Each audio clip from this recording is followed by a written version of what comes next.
All right, what's going on, you guys? Nick here with Nick's Untitled Power. So I wanted to make a video today about the 1976 Mr. Olympia contest. Now, you might be asking yourselves, what is the significance of the 1976 Mr. Olympia? Well, in the early 1970s, Arnold Schwarzenegger dominated the Olympia scene and was the most dominant Mr. Olympia in Olympia history at that point in time, winning his first 6 Olympia titles from 1970 to 1975, ending with the 1975 Mr. Olympia. Obviously, the filming of Pumping Iron took place, documenting the journey of Arnold Schwarzenegger, Lou Ferrigno, and of course Serge Nubret to that 1975 Olympia stage. And of course, as we all know, in 1975, a lot of people thought that marked the end of an era because Arnold officially announced his retirement during the 1975 Mr. Olympia after he won that title.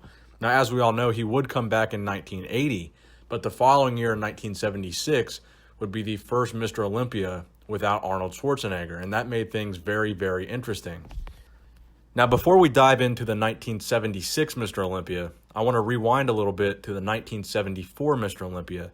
Now, the reason I want to do that is because in 1974, that was the first Mr. Olympia competition ever to have 2 different weight classes, the over 200 and, of course, the under 200. Now, that fact is important because in 1976, you'd have the first winner of a Mr. Olympia that won the under 200 and then went on to win the overall Olympia title by defeating a heavyweight or an over 200-pound bodybuilder. So in 1976, not only was Arnold no longer in the over 200 division, but Lou Ferrigno and Serge Nubret, who had previously been dominant members of the over 200, both of them were not in it as well. So all of the competitors in the over 200 division were brand new competitors to the Mr. Olympia, and Ken Waller, who won, and Mike Katz, who took second.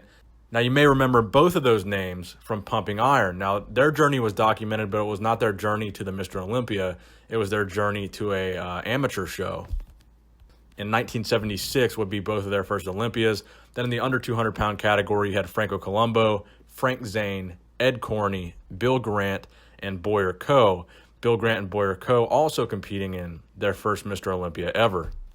So 1976 marked the end of an era. It marked the end of the era of Arnold Schwarzenegger, and it marked the beginning of an era of new bodybuilding champions. Particularly, it marked the beginning of the under 200 bodybuilder era. So from 1976 to 1979, the winner of the Mr. Olympia competition would be all under 200-pound bodybuilders. So in 1976, of course, you had Franco Columbu winning his first of 2 Mr. Olympias.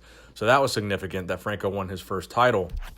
But the following year, 1977, 1978, and 1979, you had Frank Zane win his 3 Mr. Olympia titles. Frank Zane also an under 200-pound bodybuilder.